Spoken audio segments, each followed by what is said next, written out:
keep striving for this religion that we preach. Keep pushing for nothing's ever out of reach. Because the time we keep on driving, it's all that much we go. The time we keep on fighting, and these colors I wear will be sold through the skins of my soul.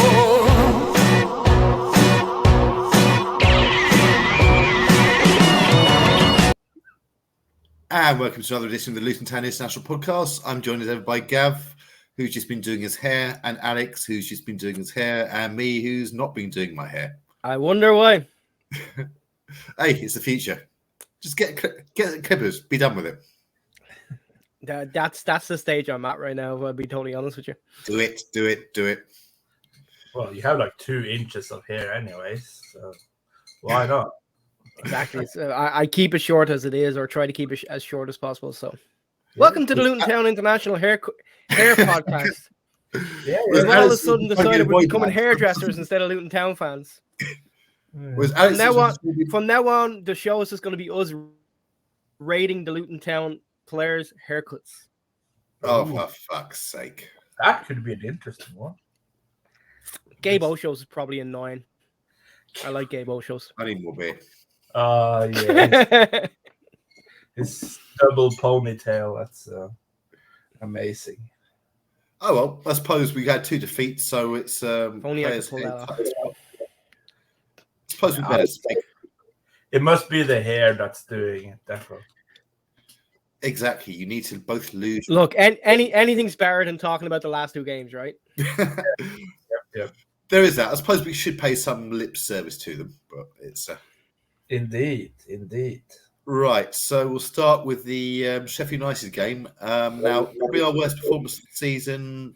Sheffield United, apparently their best performance of the season. They out-Lutoned us, basically, didn't they? They basically sort of, saw it. It had the intensity. They sort of played mistakes. They played the low block. They thought, come at them, we'll try and hit us on the break. And it worked.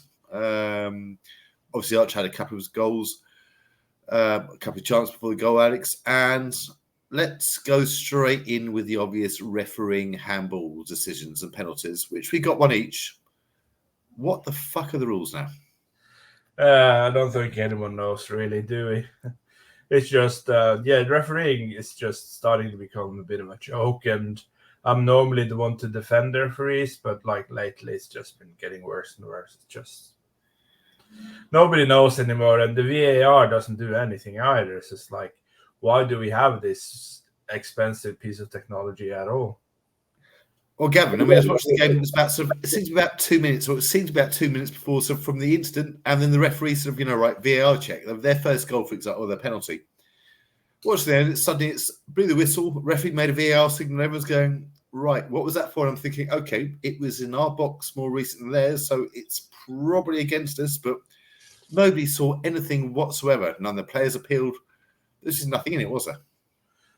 So here's the thing, I'm actually a VAR advocate, but it needs to be used in the right way. It's technology that can make the game better, but it needs to be used in the right way. There's some decisions, if it takes you 2 minutes to then turn around and not even make a decision, but send the referee to the video monitor to say, you make a decision, that's not a proper use of VAR. Watching referees to monitor, though, it's not you make a decision. That's here's the decision. Would you like to agree with it? It's not though, because how many times have we seen VAR just make a decision, tell the referee, yeah, it's a foul. Did they never turn around and say, yeah, it's a foul, and then go, do you want to have a look at it just to make sure you're okay with it? They never do that. They don't. Basically, VAR have turned around and said, this is what we're seeing. We want to know if you agree with it. And here's last time you saw a referee not agree with it when it went to yeah, you're totally right, and you brought that up before in the podcast. As soon as they send them to the video monitor, the penalty's been given, because they're basically VAR saying, hey, this is what we think, but you have another look. And then the refs basically at that point, it's like it's already been put in his head. Hey, this is what we've seen. Oh, well, you guys have seen that. I haven't seen that. Okay. And by the time he's going, oh yeah, what you guys have seen is actually correct. It's right. What you guys have seen is actually happened. Mm. But it took you 2 minutes to get there, 2.5 minutes to get there. It's like, and here's the thing. I think you said this after the game, Nick. Neither penalty is a penalty. Yeah. You know, our penalty wasn't a penalty. But as soon as they've given the Sheffield United penalty, they then have to give the Luton penalty. And that's why I think I said, like, what's taking them so long? It's clear as day. If you gave the other one up the other end, you then have to give ours. There's like no if, buts, or maybes about it. So why it took them so long, I'll never know. But I'm an advocate for VAR if it's used in the right way. Like offside is clear and obvious errors, I think, is what Yes. it's supposed to be for. And that wasn't a clear or obvious error. It wasn't a clear and obvious error. And even like they're using it for offside, but like how many cameras do you have in the stadium? You can okay, so I'm watching the City Brentford game tonight, and the ball's played over the top, and Kyle Walker runs onto it, and from the camera angle that they show the replay from, it's not straight. Like it's literally like that on the thing, and it's not straight. So how can you tell if he's offside or not? And then you're drawing the lines on an unstraight piece of paper, which then means the lines aren't going to be straight. Like it should have to be a clear and obvious error. And if it's that close that it's like the lines are nearly on top of each other for offsides, then you like instead of wasting 2-3 minutes of the game, you give the attacking team the benefit of the doubt and you say, hey, it's a goal. If it's a toenail, which it seems to be half the time, then that should be an issue. Exactly. Do you have a problem with non-straight people? Is that what you're talking about here? Yeah, that's what it is, Alex. Yeah, that's totally what the fuck it is. Moron. But you guys know where I'm saying. Like, yeah. And I'm sure you probably haven't, but if you've ever watched an NFL game, they've got the cameras up on like a string going across the pitch, and the camera literally follows the play up and down the pitch. Unless you bring something like that in, you're never going to have a straight line. You just never. One of the things they can learn from NRL and rugby league here in Australia is that they do have VAR after every game, after every touchdown, and they check or every try it's called, and they check and they check it to see if it's legal, and in pretty much most cases it is, but it is on-field call by the referee if it's a try or a no try, but it's still automatically checked every time. And I think that's the only way VAR should be used. I don't think it should be used for like other difficult referees situations. There should be a board inquiry after a game. For example, let's say if someone throws an elbow and the ref doesn't pick it up, but it is picked up by the cameras, there should be a board meeting afterwards saying, hey, Varane threw an elbow, 3-match suspension after the game or something like that. I think that's the only way to use VAR in a proper way. I agree with the checking. Like they do the same in the NFL. Every touchdown is checked. I agree with that. I don't think necessarily going back after the game and changing something is going to help VAR in any way, shape, or form, because you're going to have fans, i.e. Liverpool, complaining about every fucking decision that went wrong against them. And then they end up drawing a game, and suddenly one of the players, because he threw an elbow, is out for 3 games afterwards. You're going to have those fans just turn around and go, well, that doesn't help us. Yeah, but they're going to complain about any refereeing decision no matter what. You could have a freaking zoomed satellite from space checking every millimeter of every pitch, and they'll still complain. So it will always be like fans complaining. That's one of the good things about football. You can go in and complain and have a whinge about the referee and let out all your frustrations, and that's just how football is these days, and how football's always been. Did either of you see the interview with Tom Lockyer yesterday or this morning? He's been doing the media rounds the last 3 days. It's like nothing else. BBC Breakfast, all sorts. It's obviously suggesting people learn CPR. It's some very, very good stuff. He comes across very, very well. But I think one of the things, could have been TalkSport he was being interviewed for, or someone else. It was. Yeah, but he basically said about sort of VAR and how, so when we scored against Liverpool, he said this is why he hates VAR. He says the Championship, ball goes in, you have a quick check, make sure the referee hasn't disallowed it, you celebrate. This one, he said, I've seen it there. I've seen it hit Ross Barkley's arm. Ross Barkley's not looking at it. Go the other screen. Chong's in the crowd celebrating. He says to the referee, what's going on? He goes, possible handballs. So he goes, right, so it's either going to be a goal or a penalty for Liverpool. Absolutely no in between. And said by the time it's sort of they've made the decision, he goes, I can be asked to celebrate after that, after 3 minutes. It takes away a lot of the instant feeling VAR not that way, because you can't really celebrate a goal. And I took myself doing that for several of our goals. The ball's in the net, but is it actually a goal? Do we actually know? And that really pisses me off about VAR that way.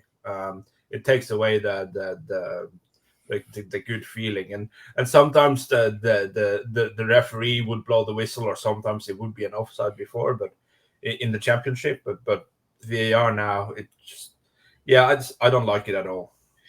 I would use it personally like it's used in cricket. I mean, cricket's if you're not familiar, They have referees in cricket.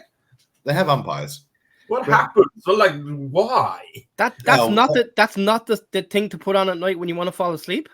Is it like the referee has to check if teas is spilled and the tea?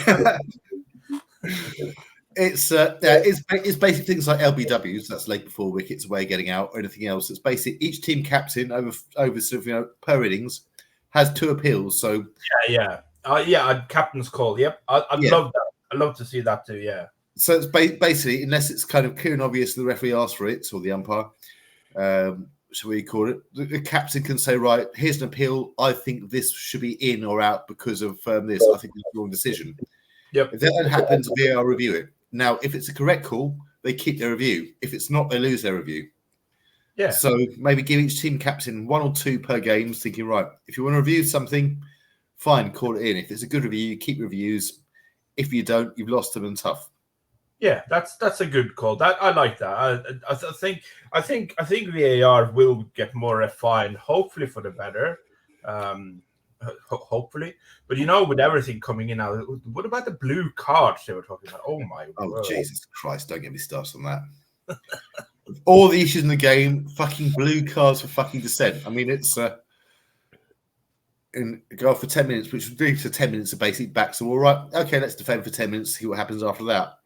Plus, it's I've seen, didn't really help. Giles Cooks goes, oh, it is no place we tried at the top place of the game. Where else are you supposed to try it? But just don't try it. It's just completely unnecessary thing. There is dissent. Everybody sees it. So then even what you call dissent. Anyway, back to the game. A few things more about referees. Result overall, we made a couple of horrendous defensive mistakes, gave the ball away, mainly players beginning with O without singling out the individual ones, but it was both of them. But yeah, I think it's just one of those things. Mistakes happen, but we let them into the game. We couldn't get a breakthrough despite all the possession crosses we have. We couldn't do it. It was probably the right result. It was definitely the right result. I think you said a few minutes ago, Nick, right? They out-Lutoned us. Yeah. That's exactly what they did. And all the hype and all the build-up. And here's the thing. It's great that we pick up the odd point against the likes of a Liverpool or a Newcastle. At the end of the day, it's the points that we get against the teams that are down there around us that are going to decide whether we stay up or not. So far, we've taken 3 from Sheffield United, 1 from Burnley, 3 from Everton, 1 from Forest. Burnley's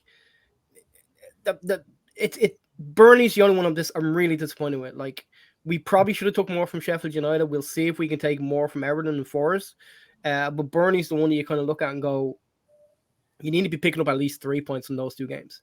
And at the end of the day, those will be the results that, if we do go down, will be the reason we go down. It won't be because of the fight we showed against Newcastle or Liverpool or Arsenal or United or the comeback against Chelsea to nearly get something out of it. It won't be them games. It'll be the ones with teams down around us. Well, there is that, but there also points are points now. As obviously Sheffield United, people saying it's a 6-pointer. It wasn't, because they're 10 points behind us, so they're 7 points behind us now. So unless they finish above them, those points are worth no more than, say, getting 3 off Man City in a few weeks' time. Yeah, I mean, at the end of the day, points are points, but the likelihood of us picking up points against the likes of City or Liverpool tomorrow is unlikely. Now, you look at games that we do have coming up, the Forest, Bournemouth, places like that. We've got to pick up points. You've got to get Palace away. Fulham, got Palace. You know, you've got to pick up points there. Like we lost to Fulham. We didn't pick up any points from Fulham. Palace we beat. Brentford we lost to. These are all teams that realistically are still in the relegation fight with us. You know, and we have to. Most of them are coming at home as well. Yeah, we have to pick up. And in some of them games, a point maybe not even good enough. We need to get the whole 3, especially games at home. We will.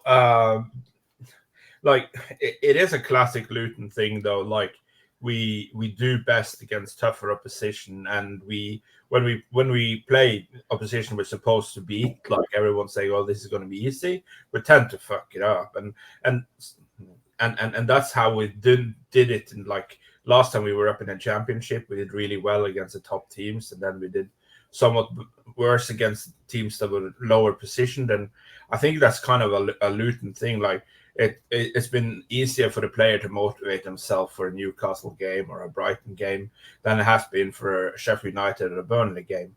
And I think it's a perceived Luton thing, isn't it? I mean, I think I've almost got that in my mind.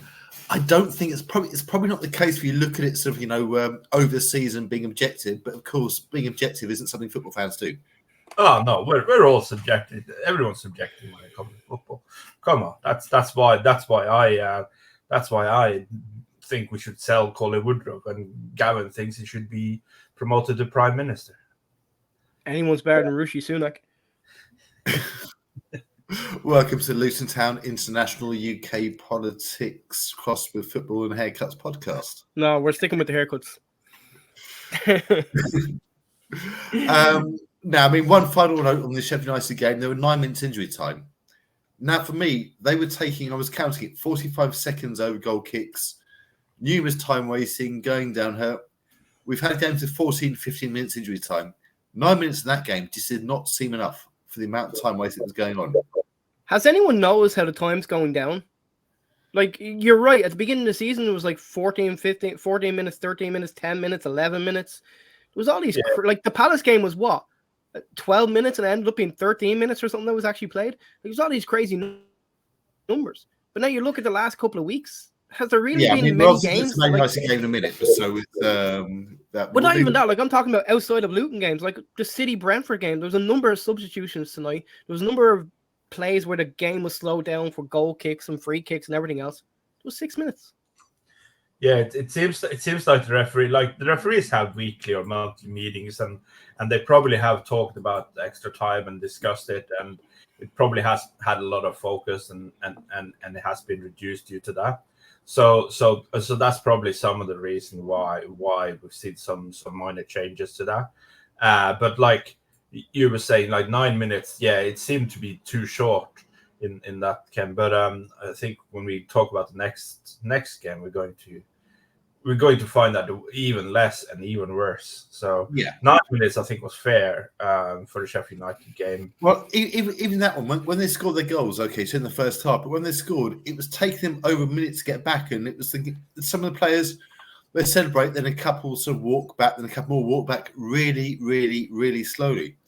And as a referee, you're thinking, fair enough, they're trying every trick in the book, and fair play to them, I can't fault them in that position. Or our position, but the referee was being absolutely weak. He didn't even sort of hurry them up, book them. I mean, in that situation, I just thought, right, if they're walking back quickly, say, right, we're starting the game in 10 seconds. You've got 10 seconds to sprint back. See if they sprint back. If they don't, kick off anyway, with half of them still sort of walking slowly back. See how they go from there. It's the only way to get it out. Yeah, it is. It is quite ridiculous, but what can you do in that case? Right. Well, on to the next game, the Man United one. Now, Gav, you said quite early on Robbie Edwards has got it completely wrong because you'd have picked a different team and said this could be an embarrassment. We're going to get slaughtered here. And you almost seem to be wanting it. I was thinking, okay, it was a bad mistake by Bell. Opportunity to finish by Højlund. This is the second one. But I thought, I had some faith we could do something else that one. You were quite keen to write off sort of, the setup. What are your thoughts after? Well, if you're being totally honest, Nick, how bad could it have been? Fernandes takes his 2 chances where he's one-on-one to goalkeeper and Sambi Lokonga doesn't stop a shot. Garnacho takes his one-on-one. Højlund takes his one-on-one.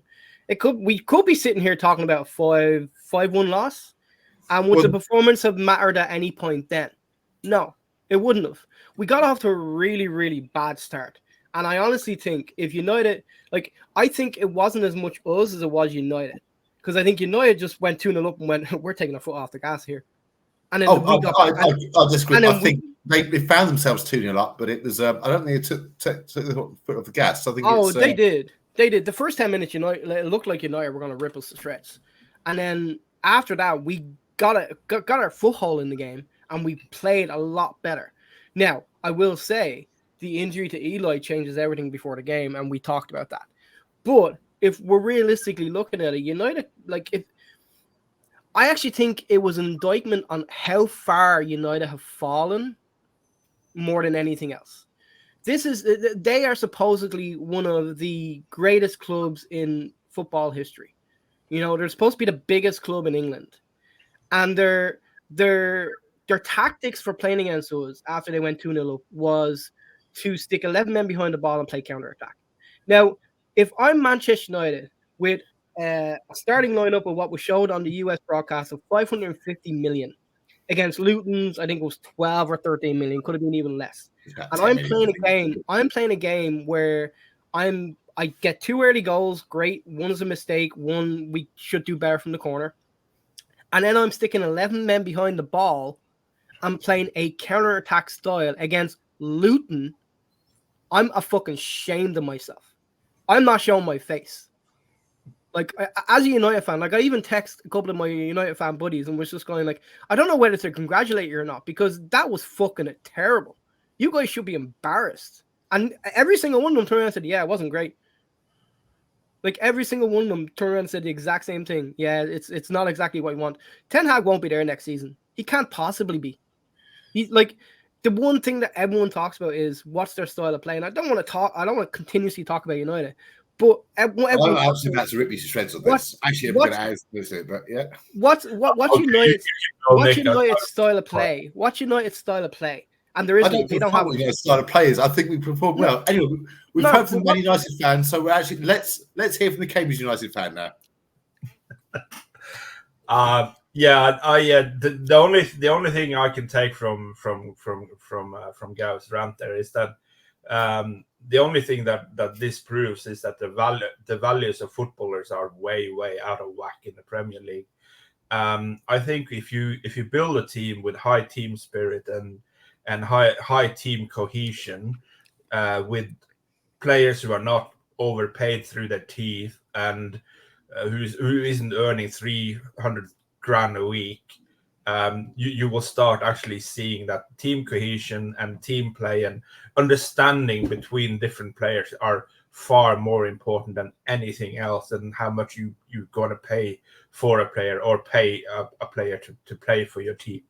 And I think that was proven in this game, because you had so much more team understanding between the Luton players than it was between the Manchester United players. The Manchester United players have a whole bunch of really high quality individual players, but they're not a team. And I think Luton has more of a team feeling and a team bonding and cohesion than any of the teams I've seen us play this season. And I think most of their fans would actually say that as well. I mean, give an example. I've seen some other United fans, apart from Gav, saying Hoyland's, this proves Man United's scouting is great. So they paid, 70 million for him? They're actually quite good about paying 70, 80 million players for average players, or players that turn average. Harry Maguire, for example, he was kind of there. 80 million. Yeah. 80. Was it 80? Yeah. 80. He got subbed at half time after being absolutely destroyed. Luke Shaw. They had to sub him up. Yeah. He was that bored. They had to sub him up. He was on the yellow card, and he would have been red carded in the second half. And the same with what was his name? Gonçalves or Casemiro. Yeah, they had to sub him up. If they hadn't subbed him up, he would have been sent off. Shaw, pretty much the same thing. Yellow carded, could not handle Ogbeni whatsoever. But Shaw's like 33 years old and getting on. And yeah, he was run to shreds by Ogbeni and had to be taken off because. Is that old? I thought it was mid-20s, to be fair. I don't know. So No. But like the problem with Man United, the way I see it, is that there's no team cohesion, no team building whatsoever. There's just a big bunch of individual superstars who doesn't know how to play as a team and who is more busy about the next paychecks than actually playing as a team. And I think that's their biggest problem. Our biggest problem, however, is the lack of quality in finishing and individual performances that lead to mistakes. I won't say who it was. Name starts with B. We all know. We can all guess. It was horrendous cock up at Bell. Yes. Yes, it was a bad mistake. But he didn't play that badly after. To be fair.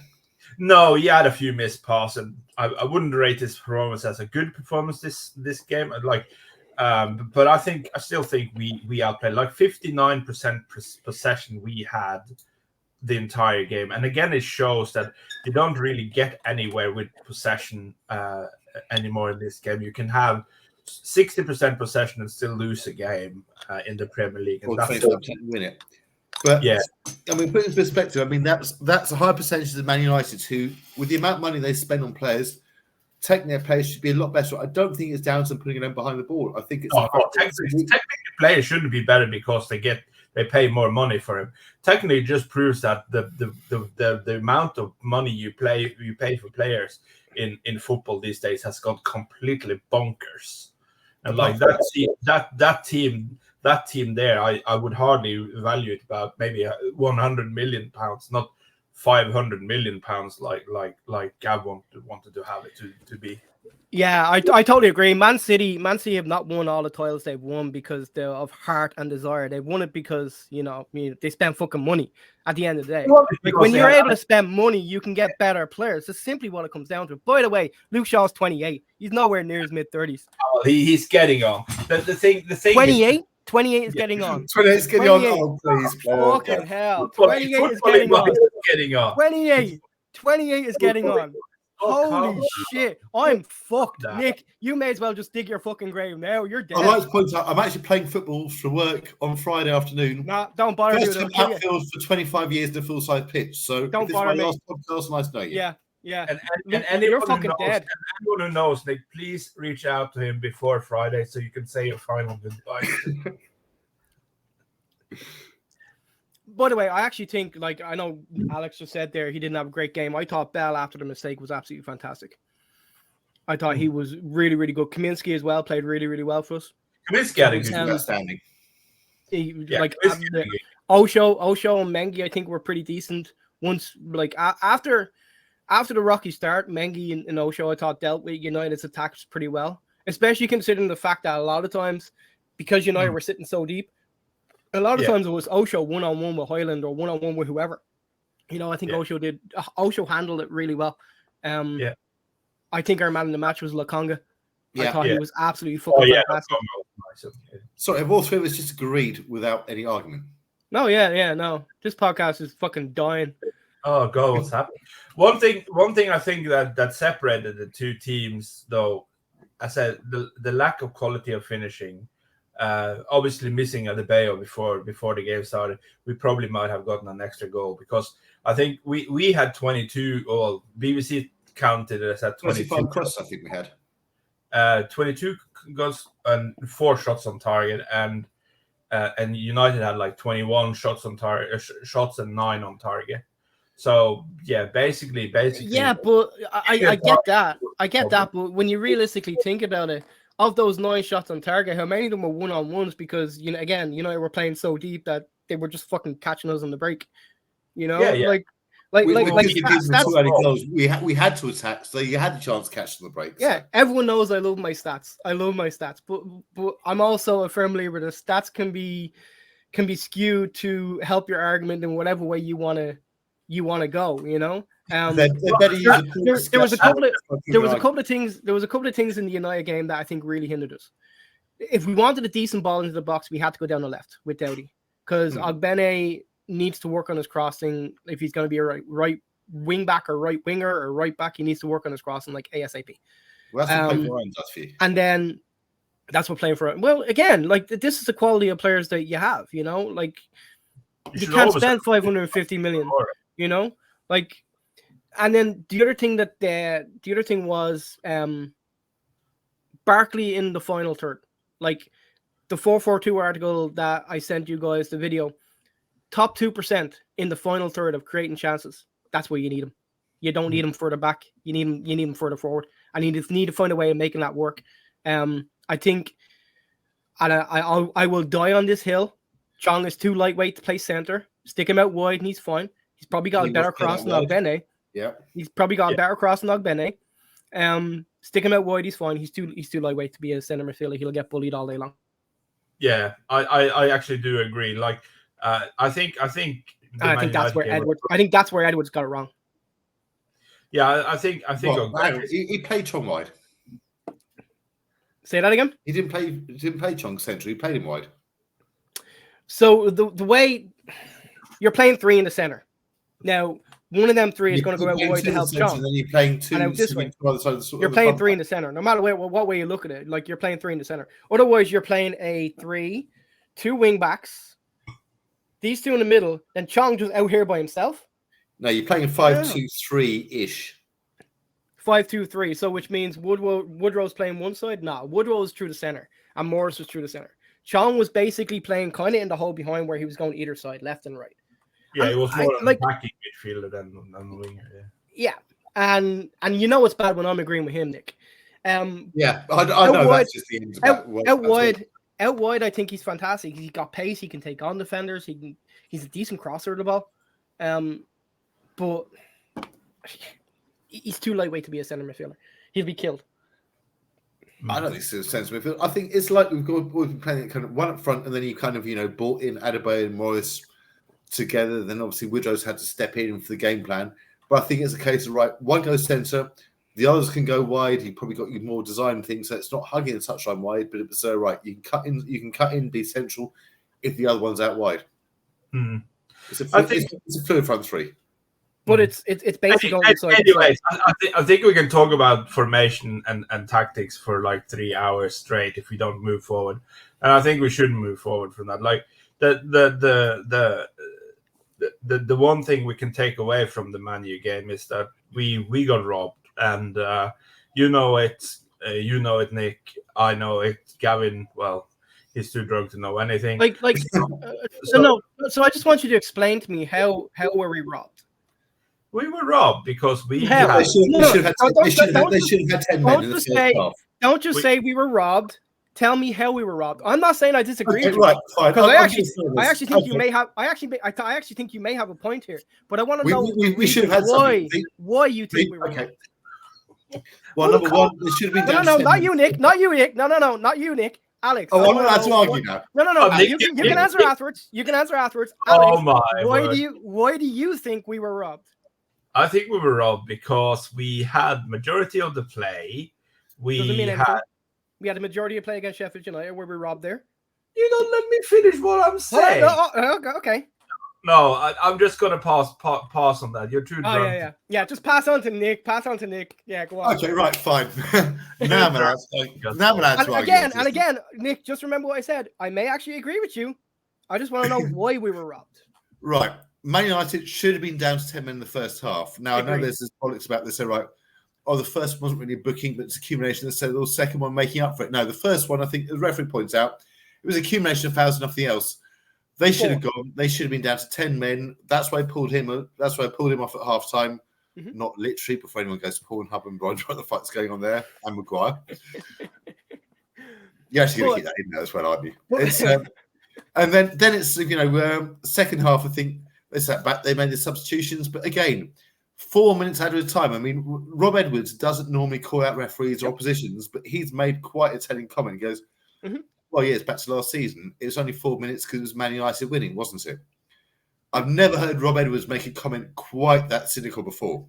So I agree with everything you said, but I still need you to answer the question. If United go down to 10 men, is there any guarantee we get a second goal or a third goal?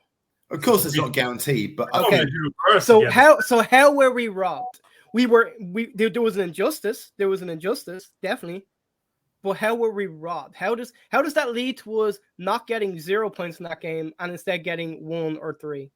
Okay, Like, right, tell me how we should have got 3 points. Town International podcast. Gav having his. I agree with everything. I agree with everything you just said. Everything you just said. Casemiro should have been sent off. I would say we deserved more from that game. We deserved at least a point from that game. Yes, thank you. We deserved more than something that, but we were not in any way, shape, or form robbed. Casemiro, yes, should have been sent off. No doubt in my mind. The fact that it took 4 fouls from to get his first yellow card, when it took Andros Townsend 1 after 30 seconds of being on the fucking pitch, tells you everything that you need to know. Now, I'm trying to work out here if there's a big club bias from referees or whether there is. There's definitely a big club bias. Because the other point you brought up as well, the other point you brought up as well about time wasting, you know? Are you sure you're not how many times has our goalkeeper time wasted in a game and the referee's gone up and booked them after the second, maybe third time? I think it's got 3 or 4 bookings. Alex, yeah. Right? How many did Onana get? 0. I've seen 1 booking on Kaminski, and that's it. There's been at least a couple. Valid... Yeah, maybe. As I said, I don't know. I can't say. I could say either way. He doesn't want to say because he got Luke Shaw's age totally wrong. He doesn't want to be wrong again. I said he was 33 when he's 28. 28 and 33. Okay. I know Ogbene did well against him, but I don't think he added fucking 5 years to him. Ogbene had his worst game, in my opinion. Yes. I think he was... No. Against United? No. Ogbene had his worst game against Sheffield United. Yeah. Maybe. I wasn't quite awake to watch that. But yeah, he said, yeah, okay, go on. Okay, go ahead, Nick. I'm just trying to quick look and see how many bookings Kaminski's got because he's not had anything fouls. So, but he hasn't been suspended for a game yet, so that means it's under 5, right? No, because the deadline's passed. Okay, so it could be 5. Yeah, over the two things. I'd say it's 3 or 4. Like honestly, the fact that Onana's got none in that game was absolutely shocking. Absolutely shocking. With the amount of time that they were wasting. Yeah. You know? And God bless him. I kind of had a wish they had left Harry Maguire on because he tried to give us the second goal. Like he passed the ball right to fucking Ross Barkley. Oh, that was him trying to even up Bell's mistake, wasn't it? And it's right. He's sort of like, fuck it, I'll give them a goal here. And it's weird because you would think the only thing that Maguire brings to that United team is height, right, and the aerial ability. But yet they dealt with balls into the box better in the second half with Johnny Evans there than they did in the first. Yeah, like it's three bookings in his head, by the way. Three or 4. Yeah, it's 3. Yeah. To be honest. 3. Yeah.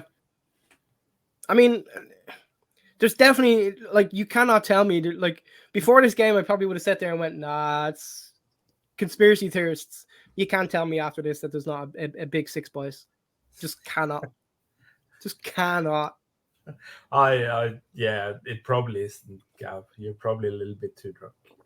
No, not at all. I just so many things during that United game. Podcast should be like this. It's much more entertaining. Right. Alex, get the whiskey in the morning. I will say I don't normally take defeats as badly, having supported Luton for as long as I have. I don't normally take defeats as badly as I took Sundays. Oh yeah, have you gotten out of the cooler yet, or are you still working in the cooler? No, I'm still working in the cooler. I've got to get it down to 0. It's going to take me a couple of days. Is that 30 down to 0? It's basically like a inventory level, and we have an inventory level, and we have to get it down to 0. So yeah, it'll take me a couple of days. Well, I mean, unfortunately, we also have your second team coming up tomorrow as well. Ah, yes. Fucking 2 games in a week. I swear to God, dude. I'm gonna be fucking dead after this week. Just fucking shoot me, put me out of my misery. You're in America. People will actually take you up on that. I know, right? Don't actually do that.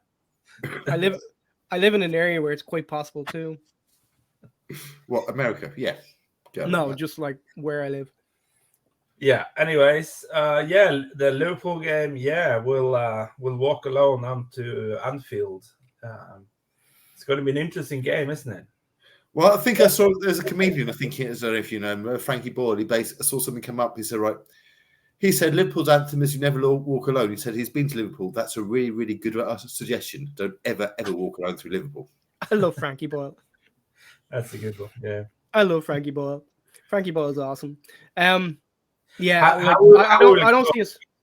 How will I don't we see us cope? getting a result. How will we cope with both Brown and Adebayo? Well, that's Fine. that does limit it to a certain extent. Now, as Adebayo is obviously a big loss because of the amount of crosses we got against United, you thought he'd have got in. He's got the process. He'd get in on some of those.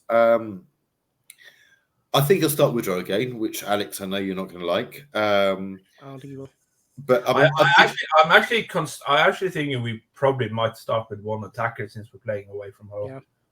I actually think this is an opportunity for him to get one of the strikers out of the pitch and maybe give them a little bit more width.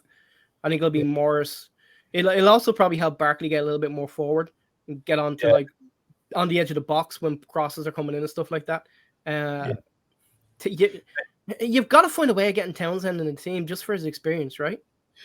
Well, his experience. I mean, winger, so that's a problem. Like maybe a star formation, a 5-4-1 in the star formation, or something like that with Lokonga playing the deep defender and Townsend and insert name here on the left.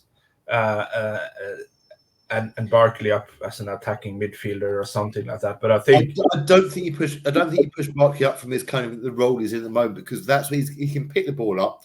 Yeah. He can dribble through midfield. I think that's it. If you push him too much forward, you're not necessarily going to get the ball to him. So I think you leave Barkley exactly where he's been playing. He's been doing great there. You've got to find a way of getting them on the ball though in the final third. If you want to win games, you've got it. Whether that's him picking up the ball deep and running with it, I don't care. Like that's great, but you've got to find a way of getting them on the ball in the final third to make anything. I think he stays with the same formation. I think he stays with a 3-4-3. But I think what you're probably looking at the three up front. I would say would probably be Townsend, Morris, and Chong. I think it gives us a little bit more width. You've still got whether you play. I don't know if he'll play Ogbene or not, but you've got the wing backs who can get forward as well. And you've got Barkley and Lokonga in midfield. If you're going to play that sort of, 3-4-3 or 5-2-3, whatever you want to call it there, I would almost say if you're going to do that, you put Benny up sort of, more on the wing and you bring Kabori back in at right back. Because that gives I mean, maybe put Ogbene and Dowdy, we talked about it earlier in the season, had a great understanding on the left. Maybe you push Ogbene to that side, you bring in Kabori right back, you put Townsend on your side. Because I think with that as well, it helps. Because both Townsend and Ogbene will get back and help defend. So in possession, it's a 3-4-3, but then out of possession, it's a 5-4-1. I mean, it's assuming we kept the same possession, which obviously Woodrow came in. I know, Alex, you're not a big Corley fan. I'd say, yes, he does not have that presence that sort of Eli does up front. What he does have, and maybe takes around the games, he's probably the best striker of the ball from distance we've got up front. Yeah. Yeah, but I think speed might be important in this game because I think we'll be more. We do get drug tested. I think we'll be more on the counter attack than anything. Playing away from home against a Liverpool in form will probably be more talking about counter attacking than anything. I think that's why the two wide people of Townsend, Ogbene or Chong, whoever you want to play, I think that's important because they, as I said, will drop back into a 5-4-1 system when we're out of possession and give us more defensive stability. And then it'll all be about then when we can get the ball forward, which is something I want to talk about here in a minute. When we can get the ball forward, that Morris does a decent enough job of getting on the end of it and either winning fouls, winning free kicks, or being able to hold on to it long enough that the midfield can push up a little bit and then help him. But I do want to talk about something. The back three, I give them a ton of credit this season. They've been playing really, really well. We don't have a Lockyer. We don't, like, how many times last season did we see Lockyer just pull off to the right a little bit from a goal kick or whatever and play that long diagonal ball? Like, we don't have that right now. We need to find someone that can play that ball. Well, especially if we get Eli back. Our squad is our squad right now, sir. Yeah. Our squad is our squad. You can't change it to the end of the season. Yeah, no. But, I mean, you can see who you have in your ranks, Like, maybe Osho has it and you move Osho to the right and you bring Mengi more into the center instead of playing him on that right hand side. Like, try different things. Like, there's got to be someone there that can be that has it in their arsenal to be able to do that. Well, the person you've got who can attack most of the back three is probably Bell. I'm not talking about attacking, because Bell proved against United, like he played most of the game, most of the second half in United's half. But I'm talking about like those when you're in your back line and they're pushing onto you, having that someone that can just get on the ball on the right hand side and just play a long diagonal ball the other way, you know. And like you looked at last season, like we did it quite a bit, and I think it was Lockyer and Eli, or Lockyer and Carlton, got quite a connection of where they were going to be for that ball, and it worked really, really well. The nearest you're going to have that is Burke. Who's Burke? I'm not crazy about that. Okay, so we need someone who's coming from what we've got, and we've got basic choice of 4 at the moment. Bell, Mengi, Osho, Burke, yeah. Those. I mean, if Burke's your answer, then you find a way to make it work. You know, whether it's put Burke in the center and put Osho out wide, or I don't know. Like, you've got to find a way of making it happen. You got to find a way of, like, because that was dangerous for us last year. We won a lot of aerial duels doing that, and won a lot of battles doing that, and created a lot of chances doing that. And I get it's in the championship, but it was something we did well, and I'm sure it could work. And maybe not against your top teams, but against the teams that we need to be beaten down in and around us, I think it can work. And I'd like to say, actually, the advantage of actually having video recording, you can see when Alex's internet connection fails and he popped back in. Yeah, right. It's all good. No, I think it's hard to know. I think with the Premier League, and what we did good last season was that we set up differently against any team we were playing against, and I think we can't have a universal one thing solves all in Premier League. We need to approach every game individually and look at that and play it and play the tactics that we think we can win, or at least salvage a point. And I think we'll see a very hard fought defensive performance against Liverpool. And will it be enough to give us a point or 3? Well, probably not 3, but if we play a good defensive performance, we might be able to get 1 point. Tomorrow is an absolute free hit. I don't even think we necessarily should defend and play a counter attack. That's asking for trouble. Yeah, well, we'll see. The thing is, we with players like that in form. I heard some talks and rumors about Salah not starting. Could help us a bit, but they still have so many quality players. It's going to be a really difficult game, no matter what.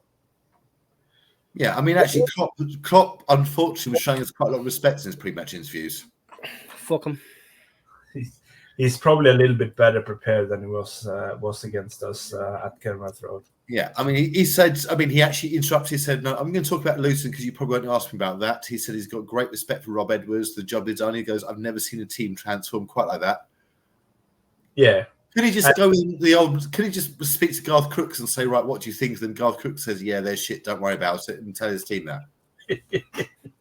Yeah, that would be great, wouldn't it? In fact, I think Garth Crooks should coach every single opposition we have to play this season. Yeah, that would be amazing. Yeah, absolutely. Personally, I think it's all just lip service. It's Klopp being Klopp before a game. Guarantee if things don't go his way tomorrow, he won't be quick in criticizing us.